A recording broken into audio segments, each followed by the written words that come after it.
Well, I see Ms. Brewer, you're here, and um, maybe we'll just go ahead and get started with uh, Heather Brewer and the Clarity Act while we wait for Pia. Um, Great. we'll go ahead and get started. Heather, you had reached out to me a few weeks ago regarding the Clarity Act. Could you go ahead and give us an overview on that and the issues surrounding it?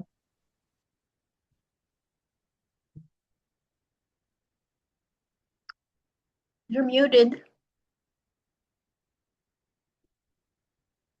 So many buttons, so many things. Thank you. Thank you. Thank you.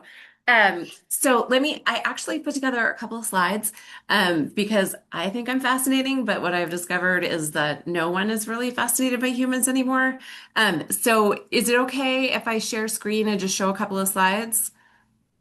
Okay. Yes, please. Alrighty. Sharing is not turned on. The host isn't allowing sharing, it says.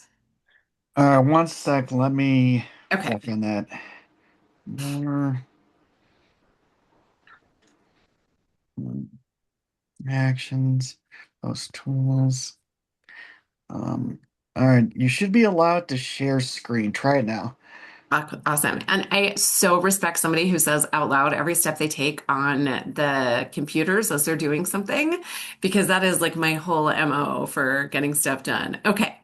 Share settings, share. Here we go. I want to pull this up. Share. Okay. Can you guys see that? I see up there it is. Okay. Let me pull that so that it gets rid of the bar because I don't want to. I'm gonna ruin any surprises here. Slideshow.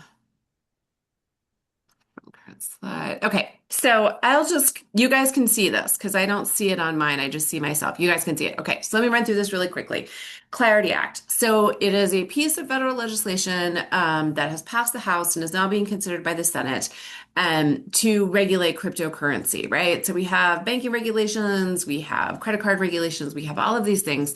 And so crypto thus far has been largely unregulated. And so there's been an effort to regulate it. And this legislation would do that. I am not going to pretend like I'm any sort of expert on crypto and how it works and blockchain. And Daniel, maybe you can walk us through step by step with your tech skills, like how blockchain works, but I cannot. And so it is. I am less concerned about the specifics of the bill in terms of how it regulates things and more concerned about the ethics issues that we'll talk about. It has passed the House, it has gone through Senate committees, and Senator Thune is saying that he will force a vote on it before the end of July, because he wants all of his guys to vote for it without ethics reforms in it so they can get crypto money going into the midterm. Democrats are trying to get it changed before then so we can get a vote on a reasonable piece of legislation. But we do have a real timeliness element around this bill. So what is the issue? The current version of the Clarity Act does not have ethics provisions. So this means there are no prohibitions in there for elected officials who are supposed to be regulating and overseeing crypto from making billions and billions and billions of dollars off of it. So it needs to have these guardrails, just like the banking industry does, just like there are insider trading rules, which need to be strengthened, but that do exist. And so I know we're all wondering, like, it's 2026. This is the United States of America. It's our 250th birthday. Whoever would do something unethical around making billions of dollars off of cryptocurrency? Oh, wait. It is the 250th anniversary of America, and President Trump is in office. I don't know if you saw the articles that came out this week. He had to file mandatory filings on his financial resources. He doesn't like to give up his taxes, but he was sure proud to admit that he has made $2 billion dollars since he returned to office, and about 1.4 billion of that was from crypto. So without regulations and restrictions, he has launched cryptocurrencies with his family, made billions and billions of dollars off of it, and now Congress is supposed to be regulating the industry, but has put no provisions whatsoever into the legislation to stop Trump from continuing to make billions and billions of dollars off of crypto. So, what do we want to do? People like Senator Warren and others in the Senate have called for, and she, as you know, is on the banking committee and so has played a role in this bill moving forward. And they want to put, but have not yet successfully done it, want to put restrictions on the bill so that elected officials and their families can't actually issue, promote, sponsor cryptocurrency. It doesn't prevent people from owning crypto or using crypto. It just prevents them from launching Trump coin and like those kinds of things to make billions of dollars off of. And it would then apply ethics rules as consistently as ethics rules are applied across across the regulation for crypto. Who else is supporting this? Groups that we have all heard of. So Common Cause is there, Public Citizen is there. Also, Indivisible nationally signed on to a letter that went to the Banking Committee again, calling for this kind of ethics guardrails to be added into the legislation.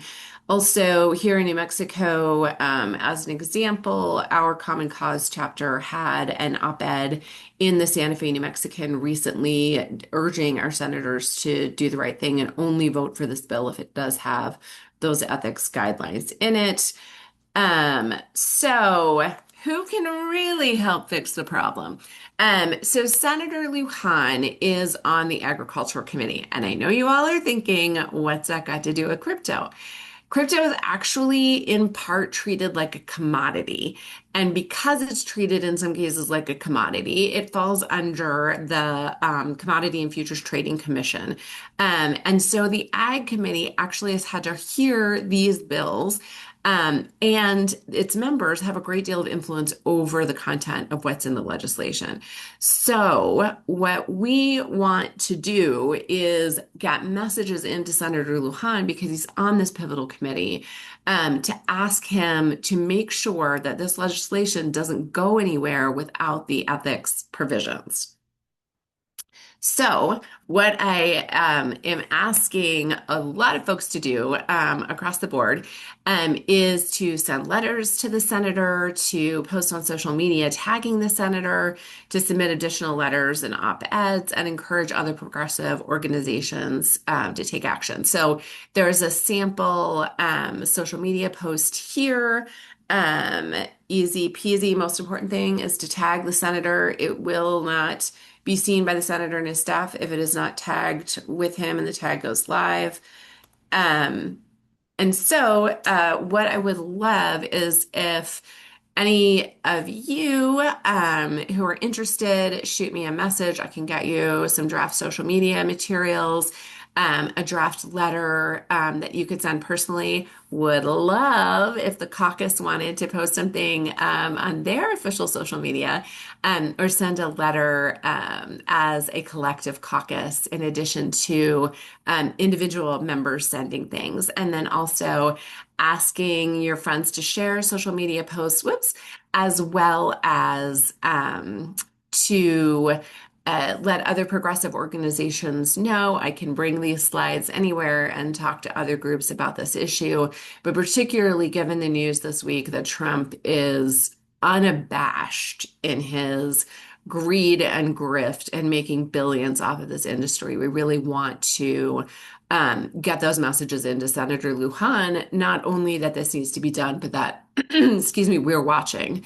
And he has a unique role in this process, and we want to see the right thing done.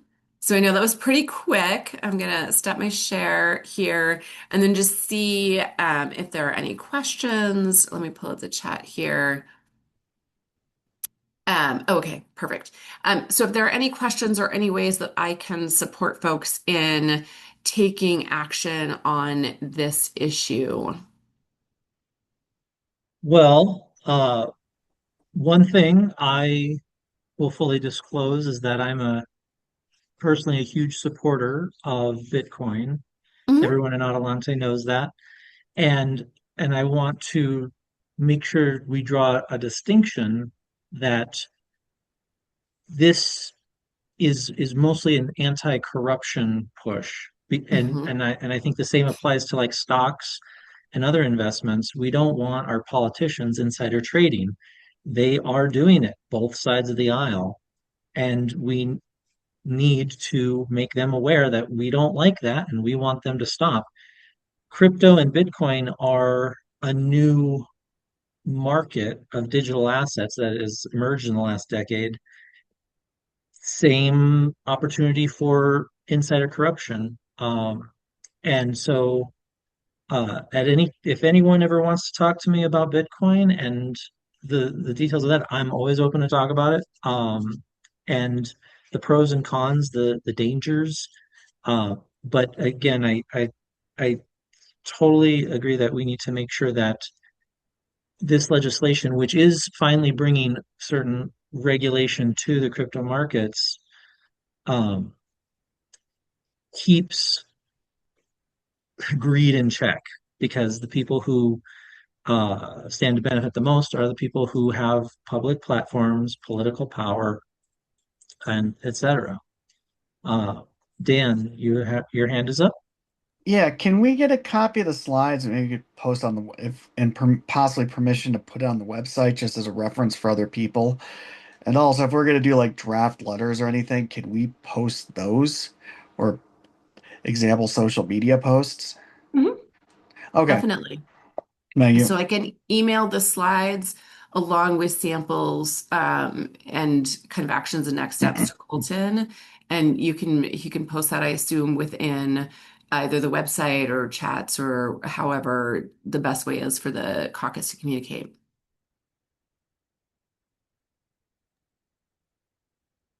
Are there any additional, Eileen, Yeah, I was about to screenshot the main slide that had most of the information, but then it went away. I did We move definitely fast. need the information that's there. And that's probably not the best way to get it because we can't copy any of it from a slide, but if we could at least get the slide, that might be nice. That would be helpful. Absolutely. So I will, and I'm looking to see, I don't think I can share a document in the chat. Um, Able to actually, but if you let's want to email it to me or to Dan, and we can put it up on the website.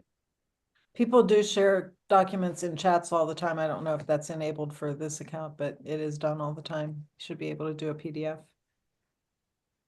Awesome. Let me, oh, I found, no, that's a link. Cancel. Okay. I will, as I am so deeply low tech, apparently. Just see, I'm gonna say out loud everything I'm looking at right now. Are there any Um, other questions regarding the Clarity Act, cryptocurrency, Bitcoin that anyone has at the moment? A little addendum I'll put on it. One of the reasons why, I'm supportive of that technology, uh, in general, is it does allow the average person an opportunity to participate in uh, putting their savings into a vehicle that will retain value and grow in value.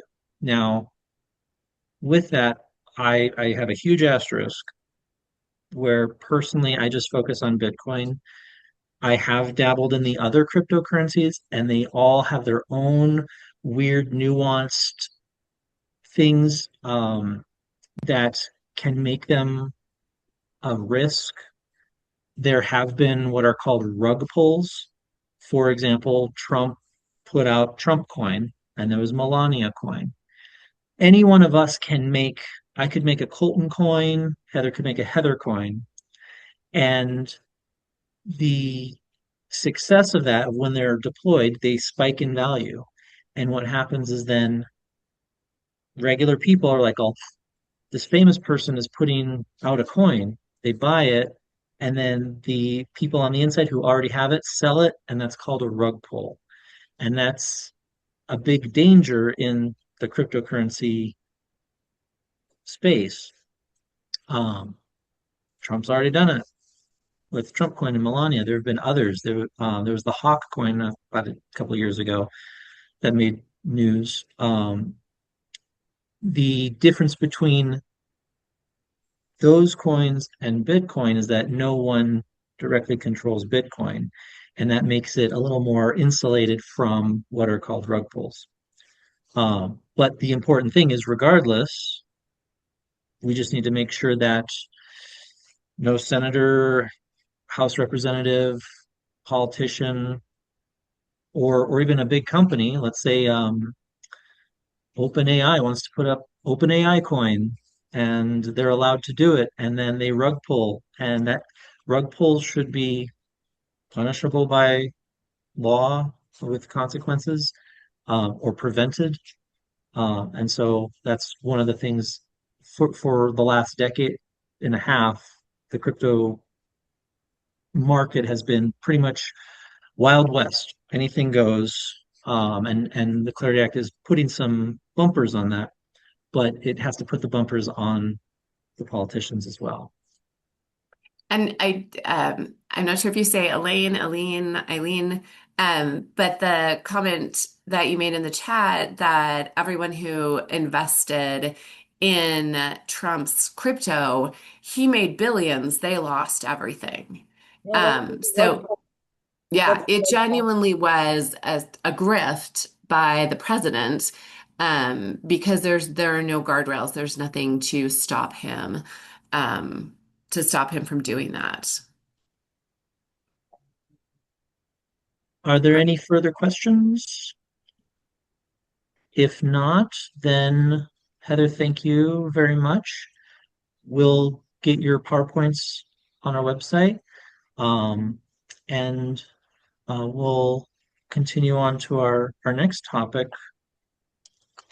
Uh, Ms. Pia Gallegos, Oh, hi. you Thank want you. Thank you. Thanks, Heather. thank you, Heather. And thank you, Colton. And so the last meeting that I was at started at 6:30, so I thought this one was starting at 6:30, so excuse me for being a little late today. I have to try to get that stuff straight. Um, so I have I'm almost, well, I've retired a lot lately. So I'm not completely 100% retired, but and everybody can hear me okay? Mhm. Yeah. Okay. So, but I have, but I'm only working about 10 hours a week. And so that frees me up to do some activism. And I really wanted to get involved in Adelante again.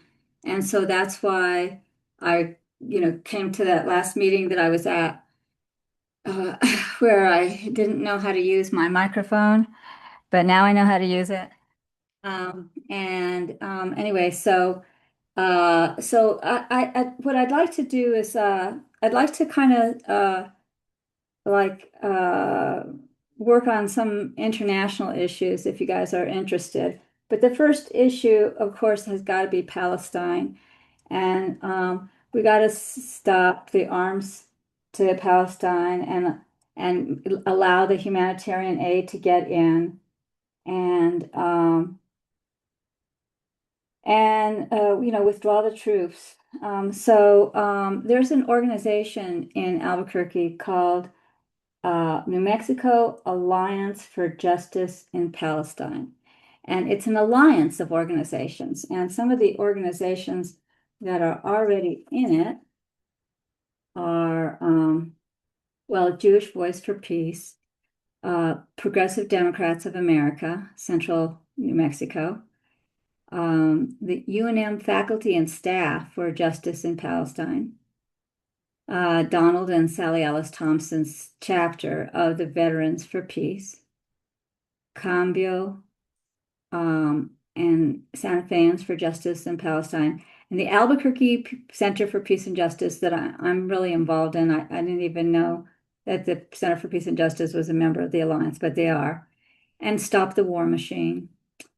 Uh, and other ones that I haven't heard of before, Friends of Sabeel, Albuquerque, and Solidarity 2020 and Beyond. And so those are the ones that have full memberships, because there's two kinds of memberships. One is member organization. Well, let me tell you a little bit about what they believe in before I go into the two kinds of membership. So, immediate ceasefire in Gaza, unobstructed entry of humanitarian aid from all UN agencies, return of, well, no, actually, they don't have return of Palestinian prisoners as one of their criteria. Uh, so they're not really that radical. I mean, I don't know why they wouldn't have put that in there, but they didn't, and that's not their policy, so that's okay. They did put in return of Israeli hostages, but all the Israeli hostages have already been returned. So I suppose that's no longer one of their demands because that's already been happening. Withdrawal of Israeli troops with no reoccupation of Gaza and political settlement to the Israeli-Palestinian conflict to end the violence and provide equality for all under the law. Again, that's that's a humanitarian position. That's not a real radical position. It's not asking that the Palestinians have a right to return or something like that. It's just equality for all under the law. So it's real simple, that's just four things really. And so I want to know if I could represent the Adelante uh, Progressive Caucus at the Alliance. And then I would always come back to you, tell you what's going on, and get your feedback and see how you guys might want to be involved. Now, you guys have already been involved to a certain extent because I don't know, it might have been a year ago now or something. I asked you all to sign off on a letter that the uh, uh, Alliance for Justice in Palestine was sending to, in fact, to the Senator Heinrich, Senator Lujan, and I think that they've sent out about four letters, and they're always asking the senators to support Bernie Sanders' resolution not to send more arms to Israel until they have complied with humanitarian law. Now, these are just resolutions that have been promoted by Bernie Sanders. They don't have the force of law. I mean, they don't have an enforcement mechanism, but they make a point and they have been increasing every time it's up for a vote. More people vote for it. I think it's been up for a vote two or three times now. And we have a lot of Democratic senators who now support it, where at first there wasn't any who supported it.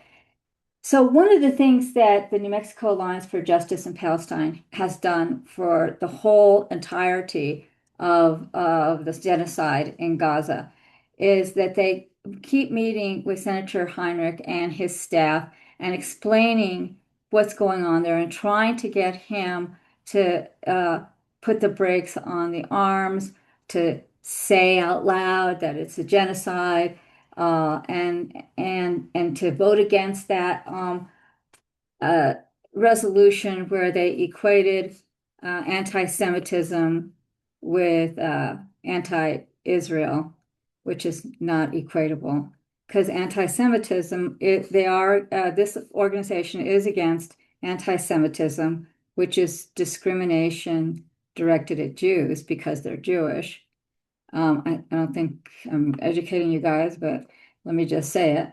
But Well, the and alliance, real quick, that just is like saying, again, we're against police targeting people of color and murdering them. Doesn't mean we're against police. So, but you're right. right? Yeah, we, Yeah, we understand that. yeah, for Difference. sure, for sure. And But I mean, this organization also condemns discrimination against Arabs and Muslims and all groups that are dehumanized and punished for their ethnic or religious identities. So they do object to the conflation of criticism of Israel with anti-Semitism. So there was one point where I asked you all through an email to the leadership group if you would sign on to one of these letters to the senator asking him to support Bernie Sanders' resolution to stop sending arms if there wasn't humanitarian verification. And you guys did. And so I appreciated that very much. And I knew what the New Mexico Alliance for Justice in Palestine was doing. I've never been very involved in it. But I would like to become involved in it now on your behalf. And there are two ways that the Adelante Progressive Caucus of Democratic Party of New Mexico could be involved. And one is that they have standing permission to use our name and logo without prior review and can be listed as an endorser unless you explicitly opt out of specific actions or materials. And the other one, category 2, is that you may participate in endorsements, but you require prior review and explicit case-by-case approval before the Alliance for Justice in Palestine uses our name or logo or other identifiers.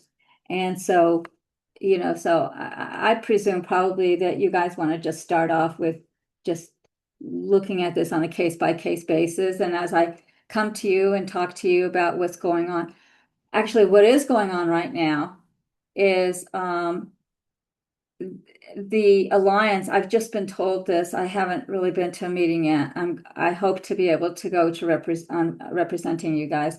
But what's happened so far is they're working on a campaign to make elected officials not take money from Palantir, which you probably all know is a big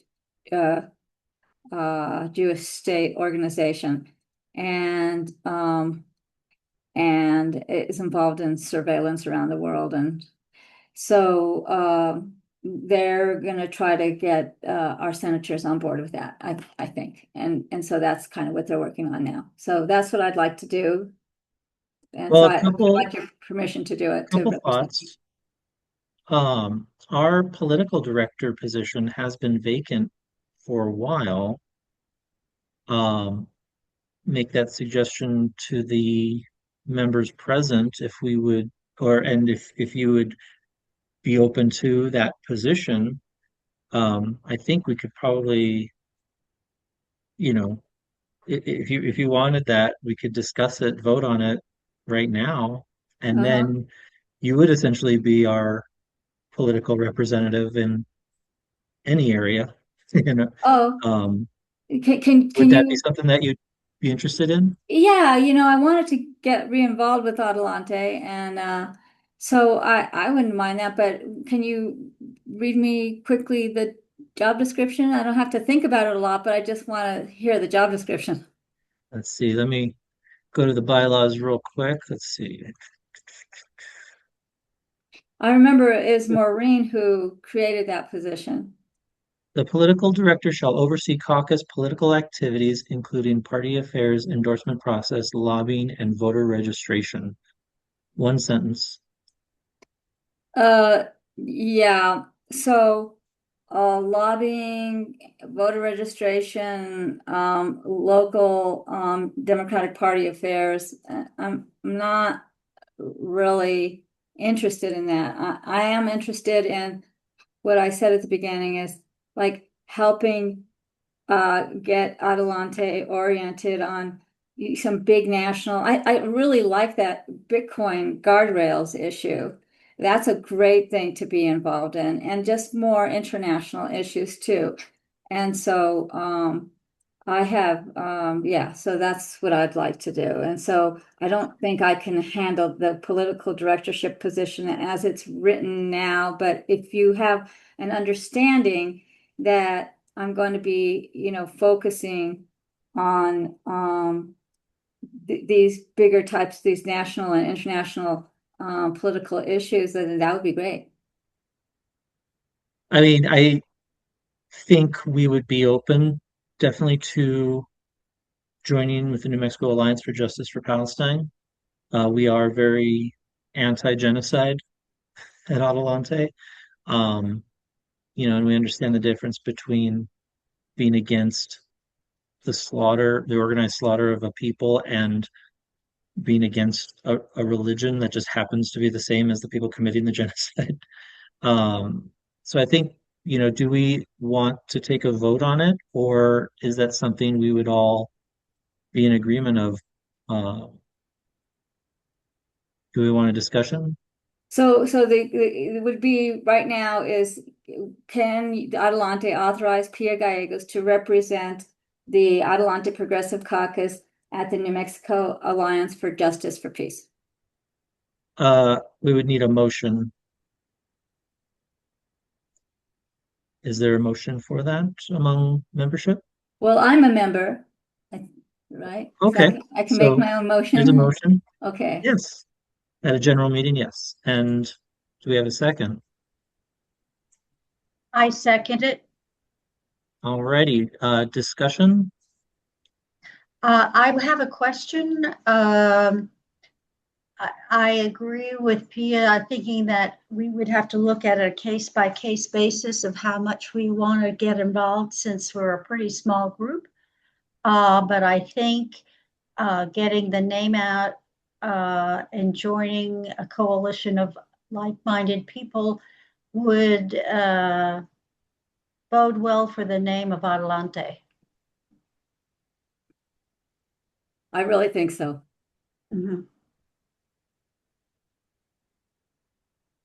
Any further discussion? I can also say this is that those three candidates in New York who are progressive, who just won their Democratic candidacy for U.S. representative, and the woman who just won now in Denver also, they all put anti-genocide at the forward part of their campaign. It's a defining issue.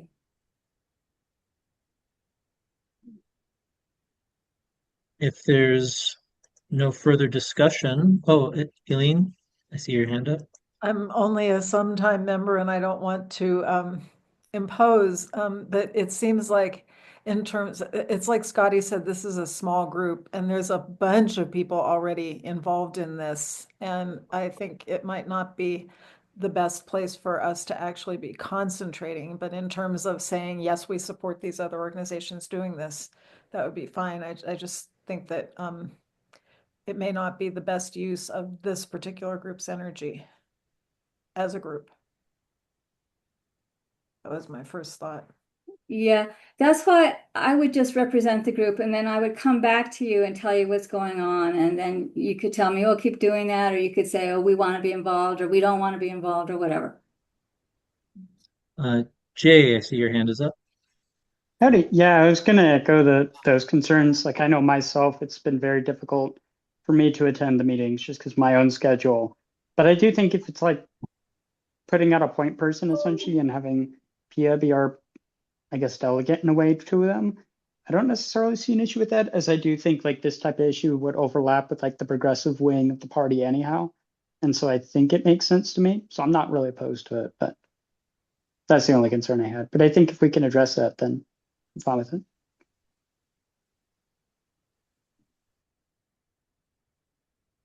Any further questions or discussion? If not, then we'll put it to a vote. All those in favor of naming Pia Gallegos our representative to the New Mexico Alliance for Justice for Palestine, uh, please raise your hand. All those in favor? Any opposition? Nope. Scotty, do you have a question or? No, no, Oh, no. right, I okay. was trying, Okay, okay. I was trying to raise my hand. I should have just raised my hand. Okay, seeing no opposition, Pia, you may be our representative for New Mexico Alliance for Justice for Palestine. Okay, wonderful. Thank you. Uh, Moving on to the topic of the night, the lieutenant governor situation. Um,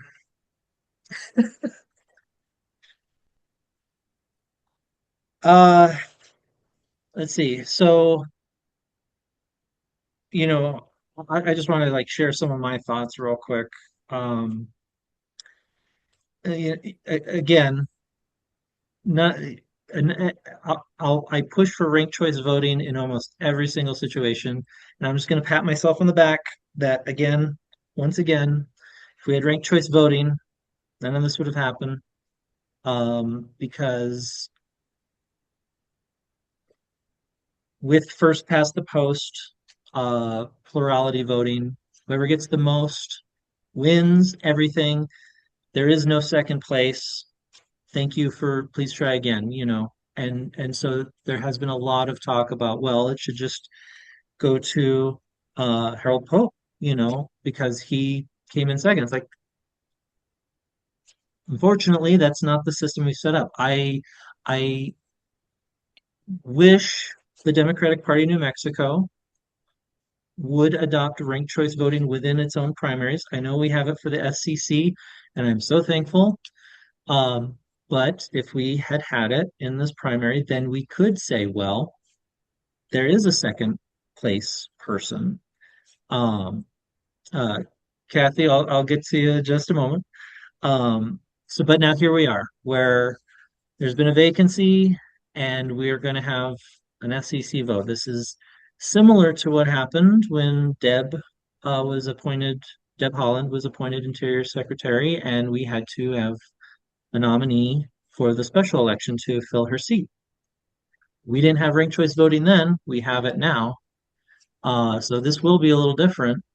Um, one of the things, you know, I just want to share. We as Adelante have two SCC votes. For the most part, we're in agreement, in alignment with, Dan and I hold those votes. Um, but I think it's important to note that those are the votes of Adelante Progressive Caucus. So while I may have some thoughts and perspectives, I think after our discussion, we should have a motion and a vote as to who Dan and I should vote for, and in the order we should vote for, because it's ranked choice voting. Um, and of course, you can all verify to make sure we follow through on what the caucus decides. Um, with that, Kathy, I saw your hand was up first, and then Scotty. Yeah, I just want to point out to you something, that when you only have two candidates, ranked choice voting is not used. Ranked choice voting only works when you have three or more candidates. So even if New Mexico did ranked choice voting in the Democratic primary, it wouldn't have applied in the Secretary of State's election. It would have applied with the, I don't mean Secretary of State, you know what I Yeah, mean, Lieutenant Governor, I'm sorry. Um, with the three candidates for land commissioner, it would have applied. And yes, you are right. As long as there are more than two candidates by the time we get to July 25th, SCC members will be voting on a ranked choice ballot, which it's going to be interesting, is all I'm going to say. Okay. Scotty. Yeah, first of all, I just want to clarify, Colton, according to statute, if a candidate drops out of the race after they are elected, but there's more than 90 days before the election, it is up to the SCC to vote. There would have to be a vote regardless, according to statute. So now, I don't know how many people are in the race now. And I guess we won't know the final count until tomorrow when the deadline is. But if it's more than 3 or more, it will be ranked choice voting. Mhm. Yeah, Kathy, you do we have a list of candidates? I don't have access to that right now. Mm-mm. Um, Uh, sorry. well, on that note, I I have from our friend Isaiah Baca the Google form. If you want to run for lieutenant governor, I'm going to put that in the chat right now. Um, it's never been easier to be the second most powerful person in New Mexico. All you have to be is 30 years old, a Democrat, and a resident of New Mexico for 5 years. Um, I considered jumping in just for not because I think I would win, but to really ring the alarm on water. Um, the Rio Grande is bone dry. Carol, you were saying that you and your students went down to the Rio Grande a few days ago, and one of the students dug and had to get 6 inches before the soil got moist. I was probably closer to about a foot, 18 inches. And I grew up in the South Valley, close to the Rio Grande. You had for years, it's like you had to be careful how far down you did because you're close to the water table. Well, the riverbed is far from the water table now. Of the lieutenant governor candidates, I haven't heard that crisis. Oh yeah, we're against Trump. We're gonna do good things for the workers. I support all of that. But without water, there is no New Mexico. And I think we are in crisis mode. And as long as the aquifer is pumping, it's easy to ignore. Last week, I went up to Rocky Mountain National Park in Colorado and coming back down past a couple reservoirs, um, and they are low. Elephant Butte's been low for years. Heron Lake has been low for years. Heron Lake is the direct on the supply route of Albuquerque's river water supply. We had hosted Norm Gaum a few months ago for New Mexico Water Alliance, who was painting a very dire picture. And so yeah, so just getting on the note, I thought about jumping in just so I would say water, water, water, water, water, water, water, just to be that annoying voice. And I even told um, the two candidates that I didn't hear that from them, and they gave their responses, which I'm like, okay, I guess that's what I'm getting, but it's like I haven't felt the urgency um, in their campaign or in the gubernatorial campaign as much, to be frank. But the gubernatorial candidates are settled, so that's where I'm at, and that's what I would emphasize. For everyone else who has an SCC vote, to reach out when these people call you, say, what plans do you have to put water back in the Rio Grande? Because another thing Norm Gahn pointed out to us, we are dangerously close to owing Texas gobs of money because Texas and the Supreme Court don't care whether it rains in New Mexico. They care about the law that says we owe Texas a certain amount every year, which is a stupid law. But it's where we're at. And I don't know what the plan is, you know. So with that, Scotty, your hand is raised. Yeah. I would say, in the past, well, in the current administration, uh, the governor was mainly focused on economic development. And unfortunately, the lieutenant governor didn't have much say. One of the candidates has been, Stephanie has said, you know, she's brought gobs of money to the state from oil and gas. 2 billion the year before last. I mean, 1 billion and then 2 billion, and she expects 3 billion. And so that makes me a little concerned about her focus, whether she would focus on water at all. And I think that, I mean, you bring up a fair point that there hasn't been much talk about water, but I do believe that Harold would be more willing to talk about that and push for that. Now, Deb says she's an environmentalist. Maybe she just needs a little more pushing to make her sensitive to the issues that our survival depends on it. So that's my perspective.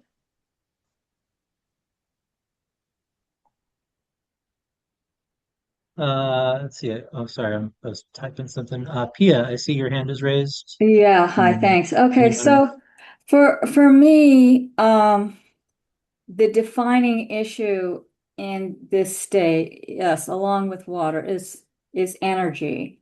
And are we going to keep pumping this oil and gas out of the ground and contributing to global warming? We are ground zero among like 2 or 3 states that is still providing oil and gas to the rest of the country. And I have seen Harold Poe go to meetings of the Public Regulation Commission and monitor what's going on there and ask the hard questions about the sale of New Mexico Gas Company and vote against the produced water. That's how we connect the water issue in here. He votes against those produced water bills, and he votes against hydrogen energy, so-called, which is really gas. And so that's why I would agree with Scotty and support Harold Pope. Eileen? I would just repeat the first sentence that Pia just said, which is, I have seen Senator Pope. I have seen Senator Pope everywhere. And that was why I wanted to support him above all. He is involved and listening and talking to people just all over the place. People around the state didn't necessarily see him like people right here in Albuquerque did. And so they didn't know that about him, and he didn't have name recognition for them to vote for. But it seems to me that he's putting in the work and the attention. And it's not just a matter of coming in second. It's a matter of who has expressed a desire to do this and who has put in the work, and he has. So that's my point of view. But I mean, he's just been everywhere. I just keep running into him all over the place. Cricket, I see your hand is up. Speaking about Senator Pope, he came down to Socorro as we were trying to fight the Green Data Center here, the AI water grab, energy grab. And he spoke against the data center, Green Data.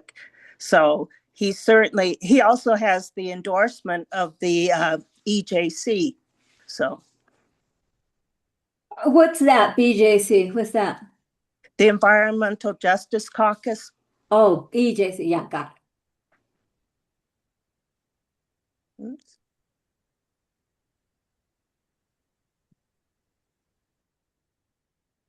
Any other thoughts or discussions? Patty, your hand is up. It is. I just wanted to say that the one thing that I liked about Senator Pope, I mean, besides what everybody else has said, is how he stood up in the Senate and what he's done for us. Even now that he was running for the lieutenant governor and we were looking at Blackstone, whatever, taking over PNM, he knew that the electricians, AFL-CIO, the teachers, they all signed this big thing that says that they thought it was a great idea. Now, he knew his race was on the line, but he still stood his ground and said, for you guys that don't know, this is a private equity group and they have one goal, and that's to make money for their investors. We're sitting on the para board. You're right. We invested in several of Blackstone's affiliates. And the one thing we ask them, are you making us money? Are we in the red? Are we in the black? That's their number one job. And even though he knew he was going to have all these unions, all these people against him, he still stood up for New Mexicans. And that's what stood out to me, is that he doesn't bow down to oil and gas. He doesn't bow down to pressure, and he will represent what's best for New Mexicans, regardless of the price.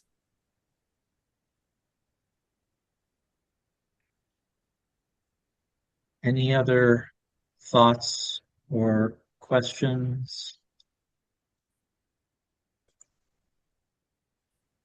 Alrighty, so for this, I think what we'll need is a motion and a vote on whether to endorse someone for lieutenant governor, and then we'll move on to who and in which order. Um, we know of two Colton, candidates. Oh, yeah. Colton, I move that we endorse a lieutenant governor candidate that reflects our values. Do I have a second? Second. All those in favor? Aye. Put your hand up or say aye. Any opposition? Seeing none, Adelante Caucus will endorse a candidate for lieutenant governor. Moving on to who and in which order. We know of two candidates so far. Um, I've heard Leo Jaramillo from Los Alamos, Senator. Is that correct? Do we have like an official list as of this time? I know that the deadline isn't until tomorrow. There may be a few more that jump out, but to be fair, Cricket, I see your hand is up. I had heard that Sonia Smith was planning to run for lieutenant governor. No, she's not. She changed her mind? Yes, she's not. I talked to her yesterday. Okay, thank you. I believe that Leo Jaramillo is from Espanola or Rio Arriba County. Espanola. Kathy, your hand is up. Yeah, I don't have access to the official list, but because I'm an SCC member, I was contacted by an interesting person from McKinley County named Tony Pinedo. So she's running. I read an article that said Sonia Smith had dropped out. There was a woman, I think her name is Antonia. Mhm. She's a lawyer, working, I Oh, think, yes. with Brian Cologne's firm to help the people at from the Calf Canyon fire. I've heard mixed messages whether she's still running or whether she dropped out, so I don't know. And I know that I believe when Deb put out her thing about how she was endorsing, she said there were 9, she called them applicants, 9 candidates, and she was interviewing 5. So, but I don't know who all of the 9 are, but I've tried to give a few names there. I'm trying to be helpful. No, we appreciate it. Scott, I apologize, I'm trying to look it up on my phone. Scotty, your hand is up. Antonio Roybalmack is an attorney. She has her own law firm, and she used to do family law. She used to be in my precinct.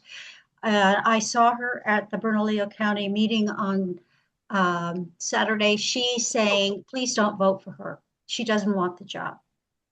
Oh, okay. Well, I then yeah, okay. Um, let's see, I'm just writing these down real quick.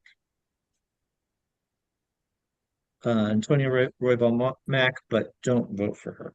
Okay.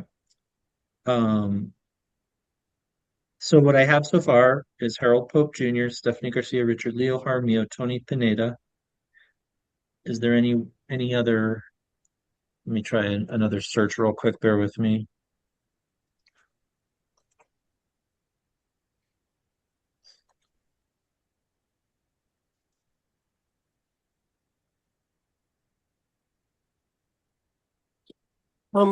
May I Sorry, I just had the other tab open. Go may I ahead. make a suggestion? Yes. Um, if you wait until after tomorrow's Friday, and then I think they're gonna try and get the list out really soon after that. Maybe not make a choice as to what the preferred rank choice is until after you have a finalized list of all the candidates. And maybe this would give input from more Adelante members that maybe weren't able to make the meeting tonight. That is an idea. We say, hey, everyone, email us with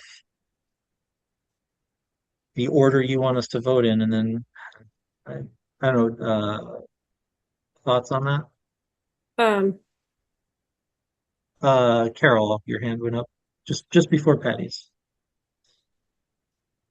I think instead of doing an email, I think it would be prudent to call an emergency meeting and have it on Zoom again. That's just my thought, but sending out random email or whatever, I feel like this is something that warrants a Zoom meeting. And maybe an actual, going down the list of people in attendance, verifying that they're Adelante members. And if we want to, we can also generate a Google form and have our own members do their own ranked choice votes. And then based on the results of that internal Adelante ranked choice, that would be how Dan and I vote. Does that sound? Diane Gutterin. Um, I Patty, also, you had your hand? oh, Oh, go ahead, Carol. I also want, I know, I think we need to check the Adelante bylaws about how the caucus votes or how those SEC votes go, because I think it's in our bylaws that you and Dan have that's your vote. I don't think we have anything in the bylaws stating that you have to vote this way. So I think that's something we need to double check, because I know in previous elections, your SEC ballots were your SEC ballot. Yeah, I do recall a previous discussion about this very issue about how whether an whether an Adelante SEC member was expected to vote a certain way or not. And I think the discussion said no. I'm reading it right now. well, so while you're reading it, I will say this. The majority of us on this call, I'd say 99%, have requested that you guys vote for the person that carries the same values as we do. And pumping oil and gas certainly isn't one of them. As Pia said, depleting the land is not one of them.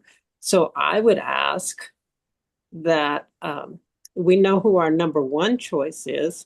And I would ask that you guys that carry the votes go along with what's best for what Adelante stands for and our values, regardless if it's your decision or not. And of the two state legislators that make semi-regular appearances on Adelante, I can think of two. one of them is the person in consideration, and the other is Patricia Roybal Caballero, who, pop by occasionally just on their own without invitation, and that's that's something to appreciate and keep in mind. Kathy, I see your hand is up. Yeah, I was gonna say that you and Dan could just say, you know what, we realize that the bylaws don't tell us how we have to vote, but we're gonna make a commitment to whatever rank choice ranking the Adelante voters come up with, that's how we'll vote. And I mean, there's nothing that says you can't commit to that, even if your rules give you much more latitude. That's all. Yeah, I mean, that's true. At the same time, with with it being such a big vote, I just think it'd be appropriate to solicit the input of the membership. Um, Yeah. I mean, we could make a hard decision like, hey, these are the people that showed up tonight. This is our monthly meeting. Members should know when the monthly meetings are. Um, we did announce it, what we're going to discuss. Who's here is here, and who's here decides. Um, and at the same time, the deadline for candidates to submit, there might be someone right now filling out that form. I would encourage, if there's someone who should jump in, copy and paste that form, send it to them tonight. Say, hey, here's your chance. Um, I kind of like Carol's idea where we just have an emergency meeting once all we have the list of the final candidates. We're not just, I heard about this person and this person is in it but doesn't want the votes. It's like I think we should wait until the final list and we'll call an emergency meeting. Um, I'm just checking my schedule next week real quick. I I mean, yeah, I'm available in the evenings pretty much all week next week, Tuesday through Friday at least. Is that agreeable to everyone present? That do we have to take a vote on that, or do we want to just agree to do that?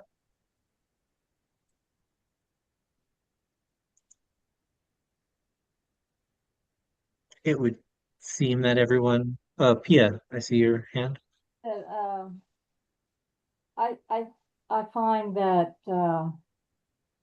the way to get things done quickly and efficiently is just to do them when you have the opportunity to do them. So I would go along with your alternative suggestion of just voting now, since it doesn't really matter who else joins. There's nobody more qualified than Pope, in my opinion, and probably in the opinion of other people here. And so I would just vote now, but I honor the fact that uh, many of you on this phone call want to and are volunteering to do the work that it would take to do emails or have another meeting or whatever. So I honor that if that's what you guys decide to do. Kathy, I see your hand is up again. Yeah, so the voting doesn't start till July 25th. So you've got 3 weeks here to figure it out. So I support the idea that you call a separate meeting, you really get the word out and say, hey, Adelante members, if you want to have a say in how our SCC members are going to vote, please attend this emergency meeting. We'll do our own voting, however you want to do it. It's not that big a rush. You have some time to do it right. That's just a suggestion. Thank you for that reminder. Yeah, we do have a couple weeks. Patty, I see your hand is up. I have to go along with Pia. The ones that show up to the meeting and there's some of us that have been coming for a long time. I didn't come because I wasn't getting the notices, but we've been coming. I think you have the majority here. I mean, I'm not opposed to have an emergency meeting next week on, emergency Zoom, but I don't think that anything's going to change, and you have the regulars here tonight. So I don't see any reason for putting it off. Yeah, So has the governor did her endorsement yet? yeah, she endorsed Stephanie. Yeah.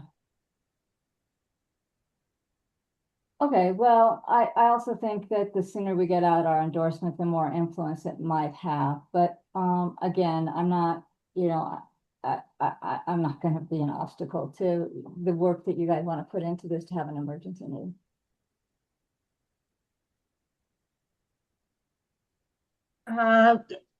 You're talking about an emergency meeting, are you talking about Tuesday, this July 7th, or Monday probably wouldn't be a good day because people are just coming back from a long weekend. Let's see. And that the Lieutenant Governor Forum is scheduled for July 18th.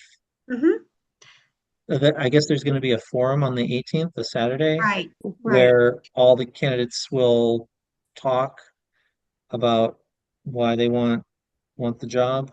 Um, let's see. And voting begins on the 25th, a week later. I mean, would it be so bad to wait 3 weeks Yes, after the Yeah, forum just yes, before it would be bad? yes, yes. absolutely. Okay. The early bird Okay. catches the worm. Okay. Well, um, just a sense of the room of prevailing sentiment. Should we do it tonight? Yes, Yes, everyone. Yes. I'm going to look yes, for yes. no's. Any no's? Okay, everyone seems to be yes. Alrighty. So then, I will have a motion. We'll need a motion as to who our number one vote will be. I make a motion we endorse Harold Pope as number I one. second. All right. We've had plenty of discussion, I think. Um, I will abstain from the votes since, and it's up to Dan. He can vote or not, but I'm just choosing to abstain from this vote. With all those in favor, go ahead and put your hand up. Any opposition? Seeing none, Harold Pope will be our number one vote for our SCC.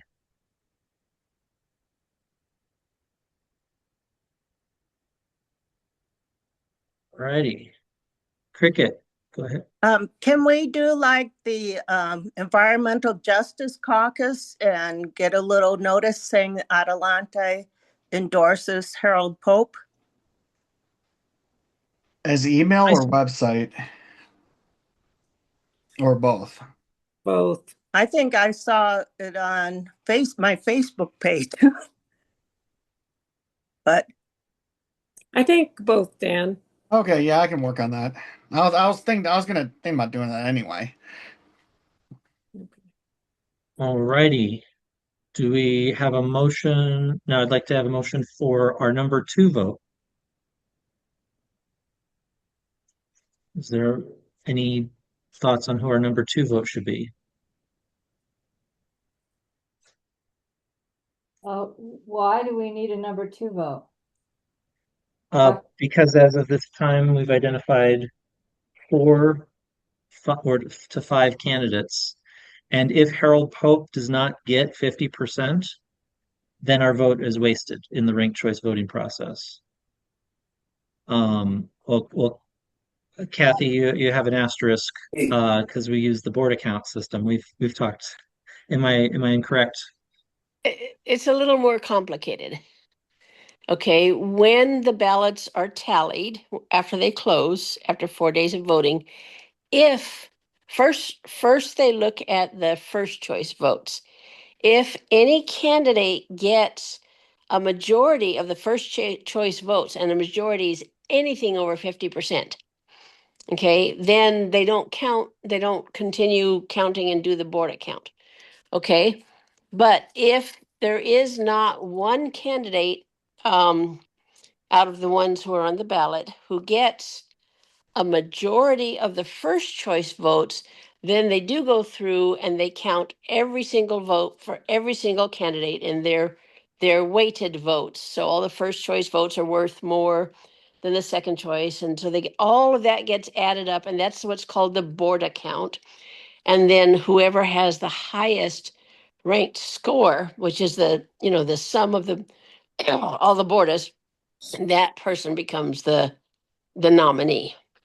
So it just kind of depends on how that first choice vote goes, or whether the entire set of votes for all candidates is going to be counted. Colton, can I ask, Kathy, with that being said, let me ask you a question on that. Yeah. So if we vote for one candidate and he doesn't get, say 50%, right? Then they'll go back and all of his number ones still counted, and they'll go by whoever has the majority points. So so what is it? It's a scoring method. Let's say there are 4 candidates. Okay, I'm gonna try and keep it simple.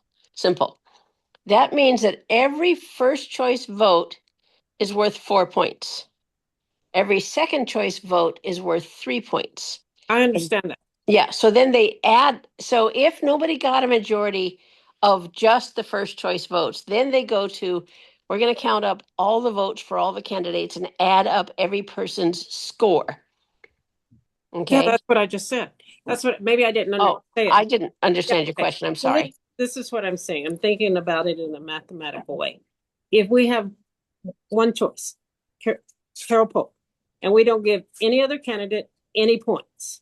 So when it comes to the end, if he doesn't get 50%, when it comes to the end, they're still going to count up total points. So he still gets all the number ones.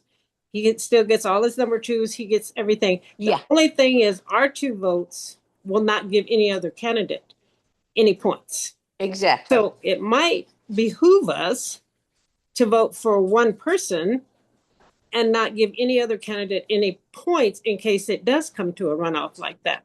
Correct? That is one way of doing strategic voting. And there are people who say, well, if you're going to do ranked choice voting, do ranked choice voting, really take advantage of the entire system. But, basically when it was used to elect the officers a year and some months ago, it was really interesting how probably about 24% of the voters did that exact same strategic thing, making the calculation in their head, I only want to give points to this particular candidate, and I don't want to give points to anybody else. And then there were about 25% of the people who cast, all of their choices, all 4 choices for the chair, for example. So it's, the option is there, and people use different strategies when they vote. So it's called bank account voting, not ranked choice voting. Right? So, I mean, we have to think of it strategically. And Yeah. Colton, I saw you clapping because I know you're all for ranked choice voting. We had that discussion, but this really isn't. This is bank account. And I think strategically, we don't need to give any other candidate any points, but that's just one opinion. I'm not saying that everybody agrees with me. Yeah, your hands up. I would agree with Patty because I am not in a position to evaluate any of the other candidates. I have no idea about it, and so I wouldn't be able to join in that vote, and that's my idea. I can't support anybody else either. Chair, I'd like to make a motion. Yeah, I move that that our SCC members vote for Harold Pope in the number 1 position and not put any other names on the ballot. I'll second that.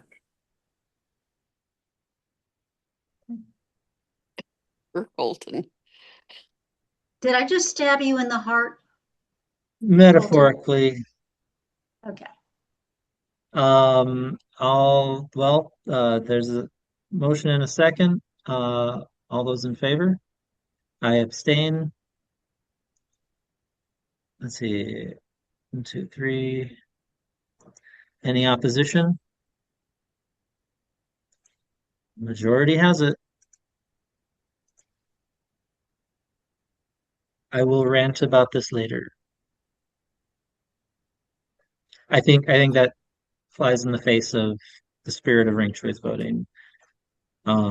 It's plurality voting with extra steps. Dan, your hand is up.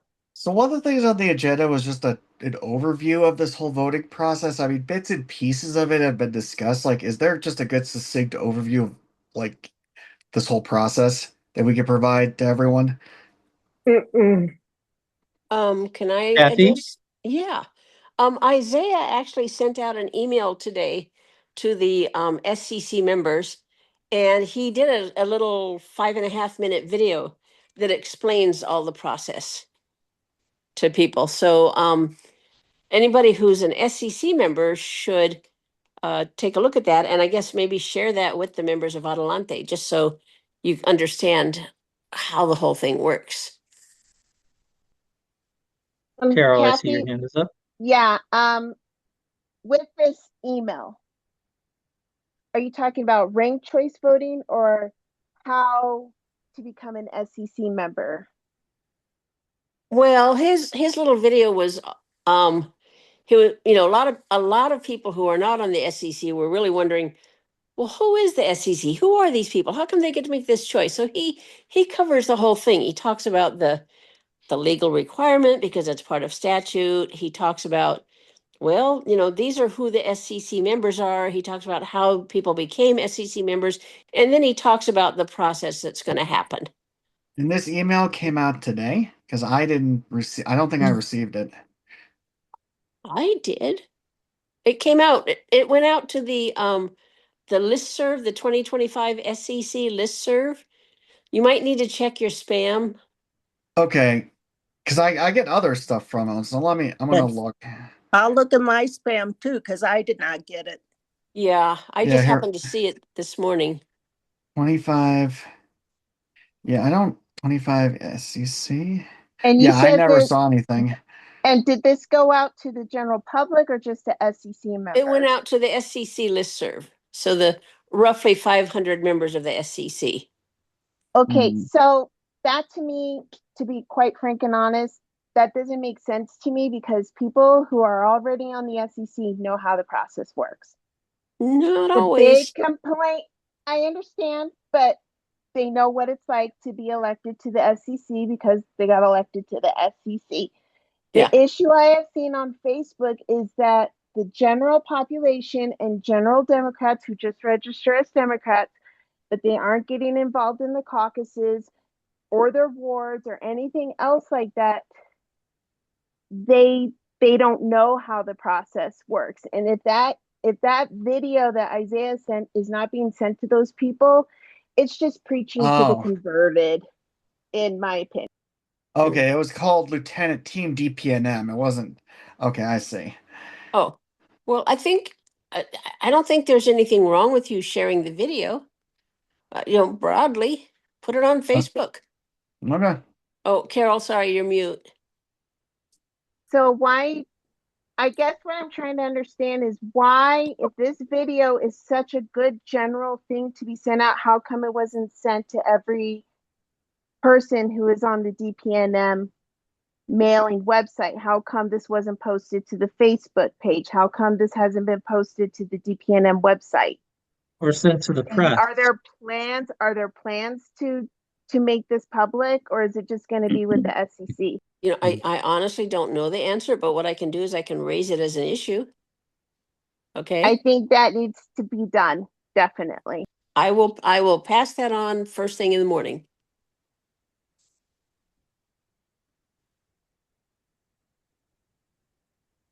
Righty.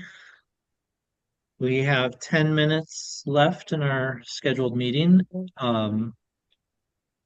Do we have any other topics we want to talk about? Um, Just I don't have much off the top of my head. Just what's been going on. So, do we want to finish a little bit early tonight? I so move that we adjourn the meeting. All right, second. All's in favor? Hey, Dan, can you Alrighty. stay a few minutes afterward? Oh, Yeah, sure. alrighty. Well, have a good night, everyone. Thank you all for participating. We'll see you on the next one. Have a good night. Thanks.